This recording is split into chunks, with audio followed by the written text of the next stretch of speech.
লখিমপুৰ ঔষধ পৰিদৰ্শকৰ কাৰ্যালয়ত উৎকোচৰ মুকলি বজাৰ মুকলিকৈ ধন সংগ্ৰহত ব্যস্ত কাৰ্যালয়টোৰ বিষয়া কৰ্মচাৰী ঔষধ পৰিদৰ্শক অবিনাশ ডেকাৰ বিৰুদ্ধে গুৰুতৰ অভিযোগ উত্থাপন হৈছে জিলাখনৰ বিভিন্ন প্ৰান্তৰ ফাৰ্মাচিষ্টৰ পৰা অবিনাশে লয় উৎকোচ এখন ফাৰ্মাচীৰ লাইসেন্সৰ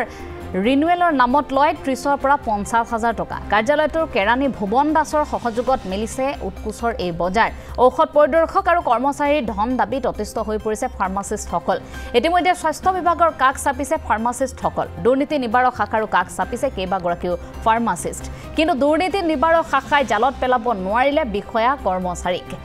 পুনৰ উল্লেখ কৰিছো উৎকোচৰ নামত এখন বিশেষ বজাৰ বহিবলৈ আৰম্ভ কৰিছে ফাৰ্মাচিষ্টসকল এতিয়া অতিষ্ঠ হৈ পৰিছে কাৰ্যালয়টোৰ কেৰাণী ভুৱন দাসৰ সহযোগত উৎকোচৰ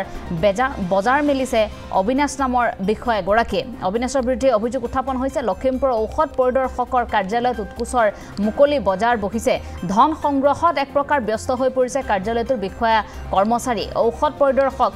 অবিনাশ ডেকাৰ বিৰুদ্ধে গুৰুতৰ অভিযোগ উত্থাপন হৈছে ঔষধ পৰিদৰ্শক অবিনাশ ডেকাই উৎকোচ লোৱাৰ অভিযোগ জিলাখনৰ বিভিন্ন প্ৰান্তৰ ফাৰ্মাচিষ্টৰ পৰা অবিনাশ ডেকাই উৎকোচ লয় এখন ফাৰ্মাচীৰ লাইসেন্সৰ ৰিনুৱেলৰ নামত প্ৰায় 30 পৰা 50,000 টকা সংগ্ৰহ কৰে কাৰ্যালয়টো কেৰাণী ভুৱন দাসৰ সহযোগত এই উৎকোচৰ বজাৰ মেলিছে বিষয়া গৰাকী ঔষধ পৰিদৰ্শক আৰু কৰ্মচাৰীৰ ধন দাবীত এতিয়া অতিষ্ঠ হৈ পৰিছে ফাৰ্মাচিষ্টসকল সেয়েহে বিভাগৰ কাষ চাপিছে দুৰ্নীতি নিবাৰক শাখাৰো কাষ চাপিছে কেইবাগৰাকীও ফাৰ্মাচিষ্ট কিন্তু আজিৰ পৰ্যন্ত দুৰ্নীতি নিবাৰক শাখাই জালত পেলাব পৰা নাই বিষয়া কৰ্মচাৰীক ৰেজিষ্ট্ৰেশ্যনৰ কাৰণে মানে ড্ৰাগ লাইসেন্সৰ কাৰণে তেখেতে 30,000 টকা এটা হেৰি কৰে আৰু এইটো কাগজত লিখি দিয়ে তো তাৰপিছত 30,000 দিব ফাৰ্ষ্টত বেছি কৰিছিলে তাৰপিছত 30,000 লিখি দিলে তাৰপৰা মই 15,000 টকা দিয়া হৈছিল আৰু 15,000 টকা ভিজিলেন্সৰ এডভাইচ মতে মই নিদিলোঁ কিউআৰ কোড এটা মোক সেন্ড কৰিছিলে হোৱাটছআপত এতিয়াও আছে সেইটো কেছ লৈছে আৰু বাকী 15,000 কিউআৰত দিব দিছিলে যদিও মই ভিজিলেন্সৰ এডভাইচত মই নিদিলোঁ বস্তুটো তো ভিজিলেন্স এটেম্প কৰিছিলে কিবা লিকেজ হোৱাৰ কাৰণে আমি সেইটো ছাকচেছ হ'ব নোৱাৰিলোঁ বাকী মেইন কথা হ'ল যে লখিমপুৰ ডিষ্ট্ৰিক্টত যিমানবোৰ অবৈধ ফাৰ্মাচী আছে চাব আপুনি আজি ফিল্ড ছাৰ্ভিচ কৰিব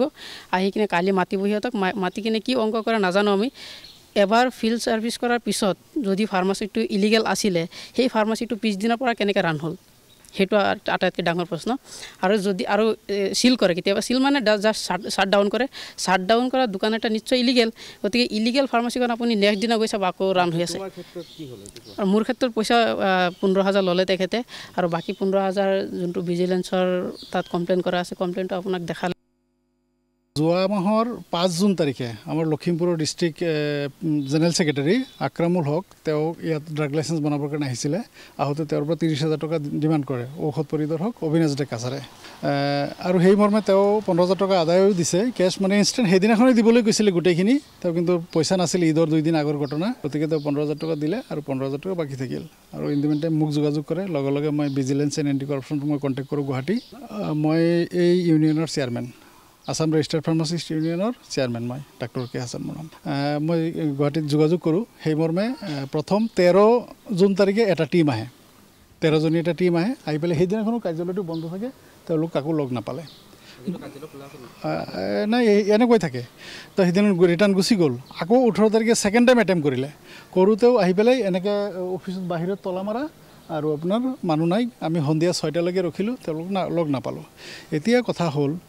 য'ত অসমৰ মাননীয় মুখ্যমন্ত্ৰী মহোদয়ে দুৰ্নীতিৰ ক্ষেত্ৰত শূন্য সহনশীলতা ডিমাণ্ড কৰিছে তেখেতে আৰু আমিও জানো আপোনালোকে জানে সেই ক্ষেত্ৰত তেখেতৰ স্বাস্থ্য বিভাগৰ এজন ঔষধ পৰিদৰ্শকে এনেকৈ মুকলিকৈ মানে কিউআৰ কোড যোগে মানে ফাৰ্মাচিষ্টৰ পৰা ধন দাবী কৰাটো আমি খুবেই নিন্দা জনাইছোঁ আৰু পুৱে এই ক্ষেত্ৰত কঠোৰ পদক্ষেপ ল'ব আৰু অলৰেডি লৈছোঁ চাওক আজি মই লখিমপুৰত আহি পেলাই লখিমপুৰৰ আমাৰ SP ছাৰকো মেমৰেণ্ডাম দিছোঁ তেখেতে নিশ্চয় ইয়াৰ ওপৰত একশ্যন ল'ব আমি আশাবাদী উপায়ুক্ত মহোদয়কো মেমৰেণ্ডাম দিছোঁ আৰু কমিশ্যনাৰ ছেক্ৰেটাৰীকো অলৰেডি 21 তাৰিখে দিয়া হৈছে আৰু অনাৰেবল DGP ছাৰকো দিয়া হৈছে গতিকে আশা ৰাখিছোঁ এই ধৰণৰ দুৰ্নীতিপৰায়ণ ব্যক্তিক মানে কঠোৰ পৰা কঠোৰতম শাস্তি দিব আৰু অতি সোনকালে তেখেতৰ ওপৰত এই কাৰ্যালয়ৰ পৰা মানে অন্য স্থানলৈ স্থানান্তৰ কৰি তেখেতৰ ওপৰত তদন্ত কৰিব লাগে